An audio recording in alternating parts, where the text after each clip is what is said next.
What's up, bro? It's your boy, Mike Muse. Welcome to the Conversation of Mike Muse Show. I am so excited to be in conversation with my next guest. I had the chance to meet him recently at the Book of Clarence screening and premiere, and this man has been booked and busy. He doesn't need much of an introduction, but ladies and gentlemen, Mr. David Oyelowo. What's happening, sir? Everything is well. Great to see you again. Yeah, great to see you again, man. I mean, if booked and busy was a person, you are him. Yeah, booked, busy, and blessed is what I Yeah, feel. Yeah, it's a real blessing. I like that. And audience, that's coming from the movie just came out, Role Play, which comes out right now on Amazon. Clearly, he's in the Book of Clarence, and it is award season, my friend. Cheers to you with the Golden Globe nomination, as well as the SAG nomination that came out yesterday. Man, how you feel? I feel great. It took a long time to get Bass Reeves made, and a lot of the pushback, a lot of the rejection came from the idea that this is not a character that would have a large enough and engaged enough audience. And so for the show to not only be being accoladed in the ways that you just mentioned, but to literally be the most watched show on Paramount Plus Yeah, in the last 12 months globally is just incredible. And then that's this, insane. yeah, it is, and then with the SAG award, because that's other actors, that's the trained eye saying well done. So it's like I say, very blessed. Yeah, and also too for the cast, the ensemble cast of The Color Purple too as well. Yes, amazing. I love that film. I love so many of the folks in that film, and they are friends of mine, and it's just amazing to see that success for them as well. Yeah.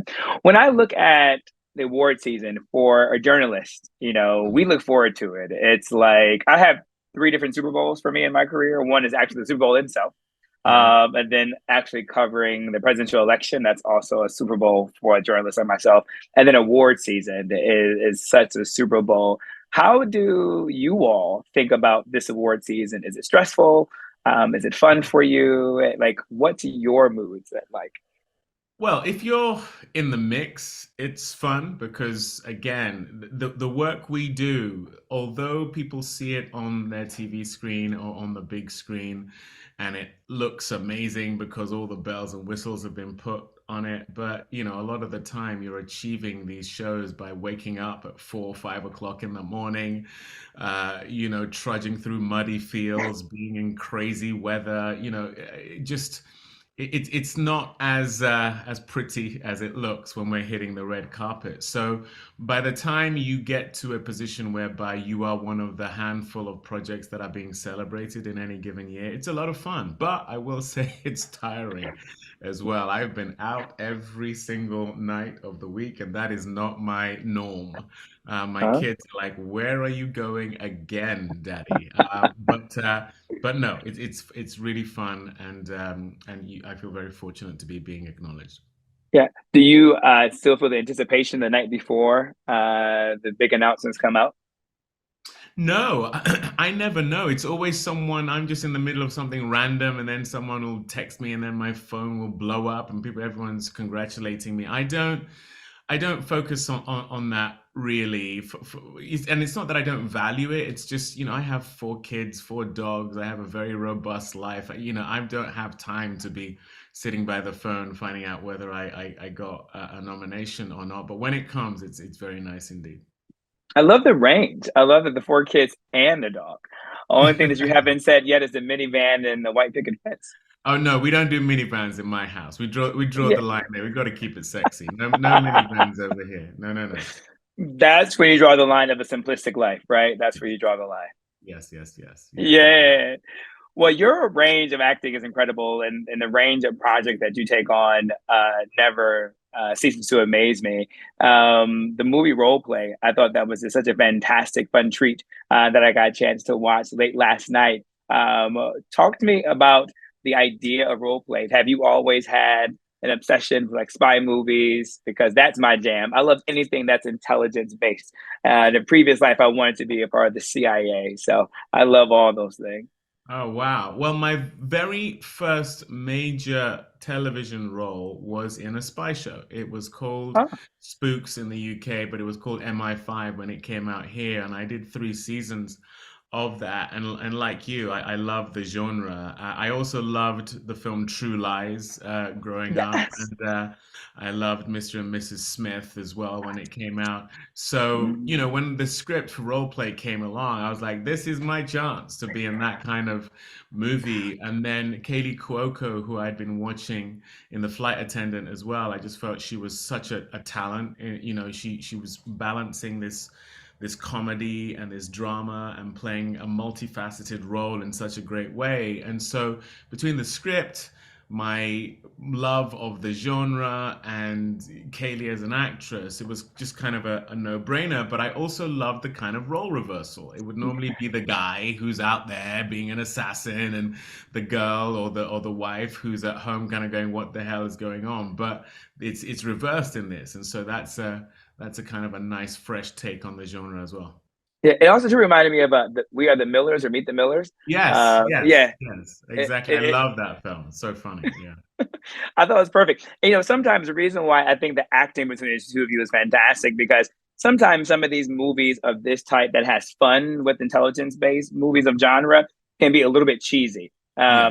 But the acting on this was so well done. It felt so serious, and then there was moments it was comedic. I was like, "Oh, this is a fun, lighthearted movie. This isn't like a James Bond type vibe." And so, but I think that's a credit to the acting. Thank you. Yeah, we wanted to really ground it in the fact that there's this very relatable element in the film of the marriage is clearly going through a rough patch. And how is this husband and wife going to find their way back to each other for the sake of their marriage, for the sake of their kids, for the sake of their love? And yes, there's a fantastical element, which is the fact that he finds out his wife is an assassin. But, I think the relatable portion is, okay, how are we going to get through this? And once we've got through this, where do we go from here? Yeah, but that was also too so timely, and so many people can relate. Audience, if you don't want to be a spy ever, or your partner isn't a spy, I think there's something about everyone gets relationship can get dull, right, Yeah. after a certain point, right, and so you have to do things to kind of spark it, and so I found that was so true and so relatable in so many partnerships, whether you're married or not.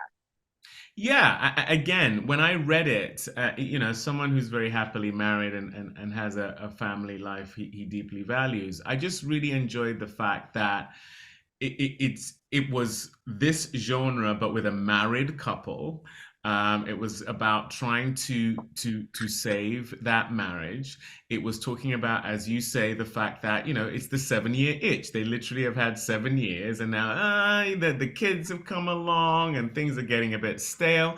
What should we do? Let's role play for a night. Whoops! What the heck did we just walk into? Um, so if spicing up their marriage is what they were looking for, they certainly got it. Maybe not the way they wanted, but yeah, like I say, it's all of those relatable aspects that I think is going to make it, hopefully anyway, an audience favorite. I think so too as well. And what I loved about this was like every man could relate, right? Like there's a sense of wanting to protect the family, Right. wanting to save their partner. And here you are, just someone who has a wonderful 9 to 5 career and thinks you can just fly across the world and save your wife in this instance from like a spy Yeah, network. and that's again what I love. I'm glad you highlighted that, because that's again what I loved about the role reversal. It's not that he isn't a manly man, so to speak. He still thinks of himself as a protector, as a provider, as someone who, in a jam, he's the one who's going to take the bullet. But he's not fully catching up with the fact that, your wife may be more qualified to do this, my dude. And he's sort of finding that out in real time, and that's also one of the fun aspects of the film. I think it is. And I just related. I'm like, sometimes guys can be so simple, Yeah, right? And it's just like yeah. in the face of, right? But do you think that is the pressure that like men face today? Like we have to be the saviors, we have to be the protectors. You know what? I think it's innate. I think it is something that is within any and every man. You think about it. Women have the privilege, and I'm sure not all of them think of pregnancy as a privilege, but women have the privilege of nurturing and protecting a child for 9 months. Then that relationship, that bond is so specific after the child is born.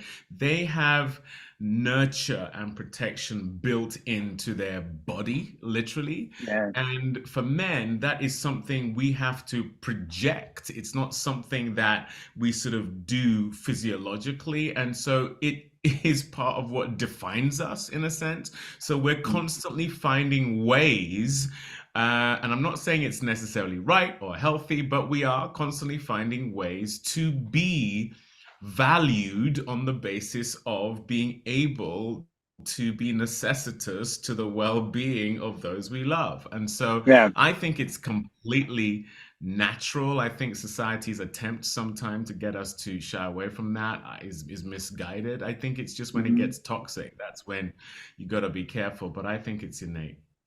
Now, since we're talking about society and societal things, as I'm listening to you, I was thinking about, and also I was watching the movie last night. I was thinking about this idea of what does love trump? And so I'm just curious for you as a philosophical question, you know, when you take vows, if you do traditional vows, audience, it's for better or for worse, for sickness and health, for richer or poor. But then there's also too this moment, audience, in this film where can love trump a lie, right? And Mm. so I'm just curious. Sometimes is love that powerful, where it can trump a lie, or it can trump imperfection, because this is more than imperfection. This was a whole new identity of a lie. Well, the saying goes, love covers a multitude of sins. It doesn't say it covers every single sin. I do think there are violations of one's vows. There are violations of the love being afforded someone that probably are a bridge too far. But I would say that anywhere and everywhere where you can save a marriage, save a relationship, especially where there are kids involved, you got to put in the work. You've got to try, because sometimes the cost of the separation is actually higher, and I think sometimes we give up too quickly. But every situation is specific, is personal, and I can only speak for myself. My wife, thankfully, is an incredible human being. I've been married to her for 25 years, and Wow, congratulations, man. thank you very That's much. like 50 Um, years in this day and age. and it's 100 years in my Yeah, profession. yeah, Um, it is. so yeah, but I don't know that I can even think of the thing she would do that would make my love turn off for her. But what love, I mean, for me, the definition of love is sacrifice. And if you are constantly putting the other person first, I think your love is going to last. And thankfully, we've learned that lesson early, and it's been serving us well. And so hopefully, I never have to really contemplate the question you just asked me. Yeah, I think you've been doing good. Again, it's a philosophical, it wasn't a personal one, just Of philosophical in course. terms of sorry. Of But I course. was thinking about this in the context too as well, Dave. I don't know if you saw that clip that went around probably within the last year or two between Nikki Giovanni and James Baldwin, and they were having a conversation about Black love. And Mm, Nikki was saying to James, she was like, sometimes I want you to come. And obviously, they were in a relationship, but they were just talking about the aspects of Black love. And so she was just saying, I want you to come home and lie to me. She says, when you're out and about in society, you're shucking and diving for the white man, giving them your best. She said, as soon as you come home, you drop your guard, you stop to act, and I get your worst. And so she mm, was saying, sometimes I just want you to come home and lie to me and pretend you're happy, mm, pretend you have the joy, even if you don't. And that has always stuck with me for the last 2 years. It's had me in a chokehold when I think about partnership, right? And when I think about what does love trump, right? mm. And then to lie, is that love, right? And so these are just things I thought about in the movie watching role play, like when it comes to that. Did you get a chance to see that exchange by chance between? No, no, but thank you for expressing it to me. I fundamentally disagree with that point of Mhm. view. I don't think a lie is ever a healthy way to approach anything.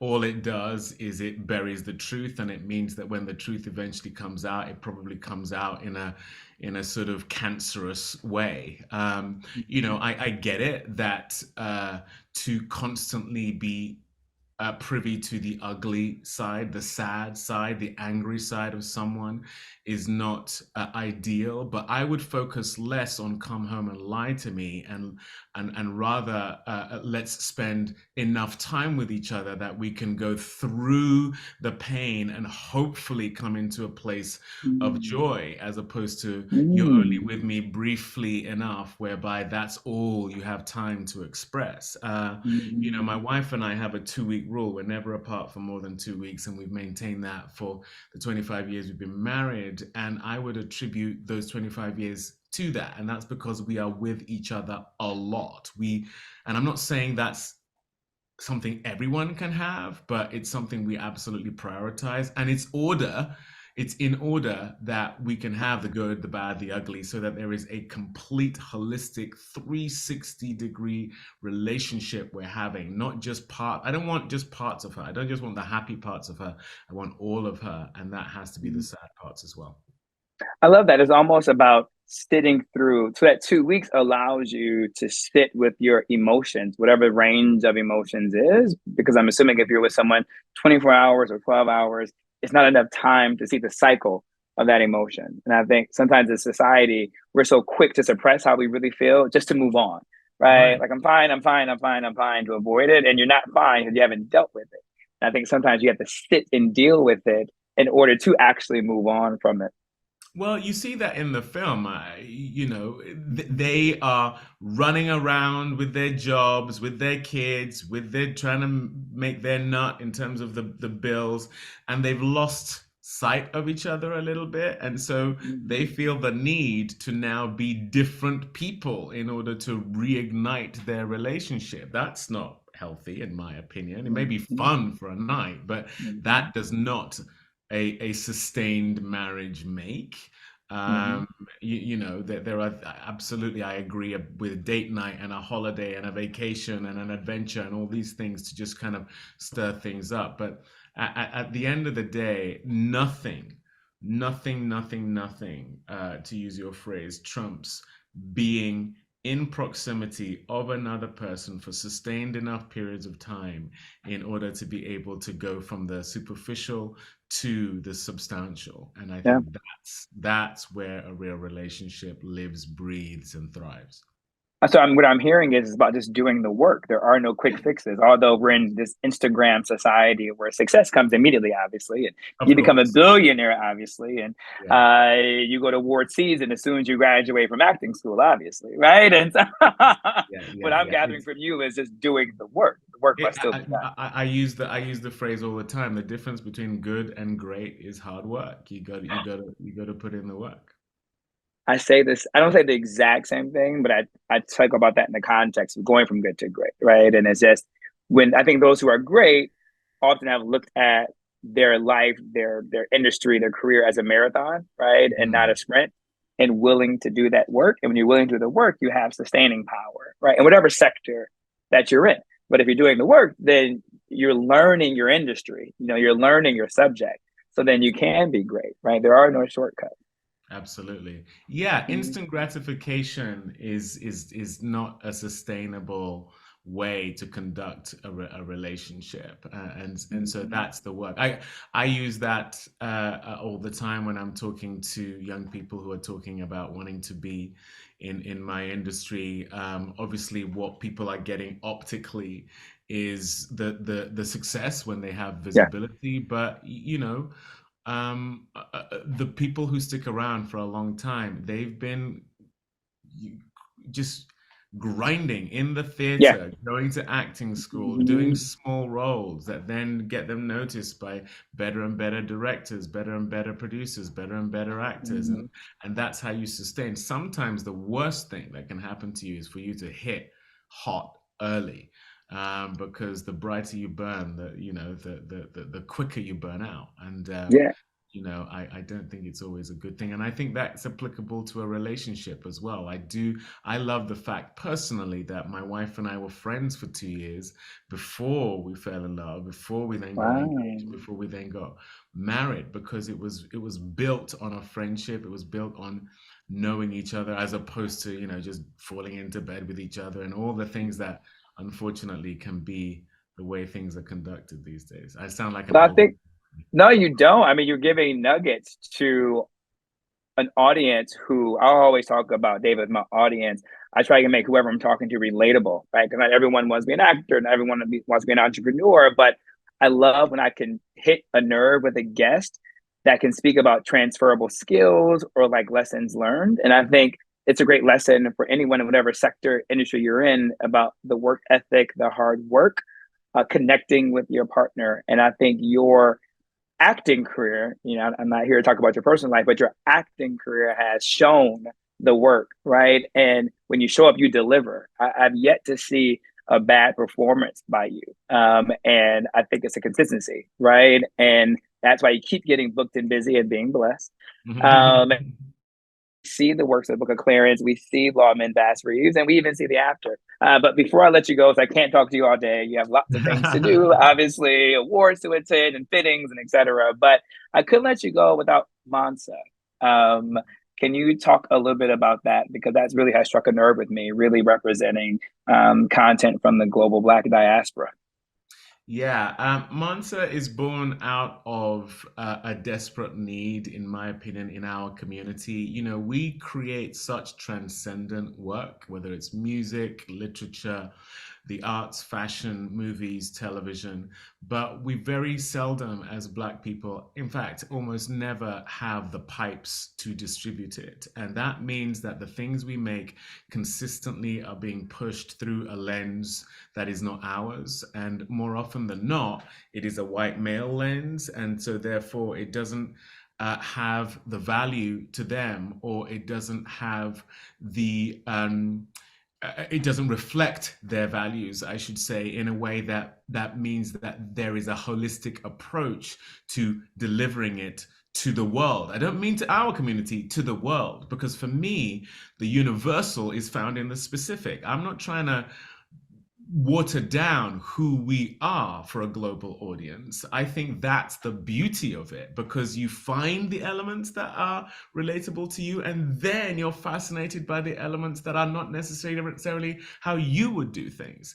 And it's all of value. And so to have a hub, to have a streaming platform where we can nurture and celebrate the Black diaspora, Black culture for a global audience. It's not just for Black people, because we are the culture. I don't care what anyone says. We are the drivers of culture globally. So this isn't like a niche thing. This is a global thing, but it's about acknowledging who and what we actually are, as opposed to going to a streaming platform and seeing us on a banner, which is Black stories, essential stories, Yeah, Black History Month, this, that, or the other. We're not a bucket. We're not a banner. We're not an yeah. addendum. We're not a sort of ticked DEI box. This is us. Wow. And we are actually, as people of color, the global majority. Like I said to you Mhm. earlier, Bass Reeves was deemed to be something that wouldn't have reach globally, but went on to be the most watched show globally on Paramount Plus. Mhm. We've been told lies for so many years about what the reach of who we are, what we Mhm. do, and what we make is. And streaming has come along and given us raw data that shows that everyone on the planet is interested in what we have to say and do and show and celebrate and be. And so that's basically what gave birth to Mansa, and that's why it's thriving, in ways we couldn't have imagined in such a short period of time. I'm a tech guy, and so I focus a lot on artificial intelligence, and I'm big on data. Mm, And I love how you hit on data, and I think there's no denying the data. mm, Once the data is out there, you can no longer say that. Black-led stories or lines or content doesn't travel across the pond, right? Right, Because right. our stories are universal stories. I talk about that all the time. And I always use the analogy between girls tripping bridesmaids. It's the Yeah, exact yeah, same. yeah, Or yeah. women just having a great time. One happens to be in New Orleans, one's on a road trip to Vegas. It's still a universal storyline, right? And so I love how you nailed that. I loved how you brought the data into it because after a while they can't lie on the data. Yeah. And thank you so much. And I know how to reach it, but how can people get engaged with Mansa? How is there a website? Oh yeah, it's an app that you can just download. It's Mansa, Mansa.com, or just the Mansa app. It's on Roku, it's on Amazon Fire, it's on anywhere you can get a streaming platform. It's an ad-supported platform, so it's free. And yeah, just go on there and you'll see a lot of stuff that you like. I can guarantee you that because it's curated as well. Yeah. David, thank you so much for your time and coming to the Mike Muse Show. I hope you would join me again in your future project that you have coming out. I've always been excited to be in conversation with you, and I did meet you at the screening. It was very brief, and so I was really looking forward to this interview, and it did not disappoint. And I look forward to seeing you out there somewhere during award season. Thanks, Mike. I really appreciate it. You take care. All right, and make sure you go see role play. I mean, tune into Amazon to watch role play this weekend, folks. Yes, Until please next do. time. All Amazon Prime. It's out there now. right, peace. Take care, David.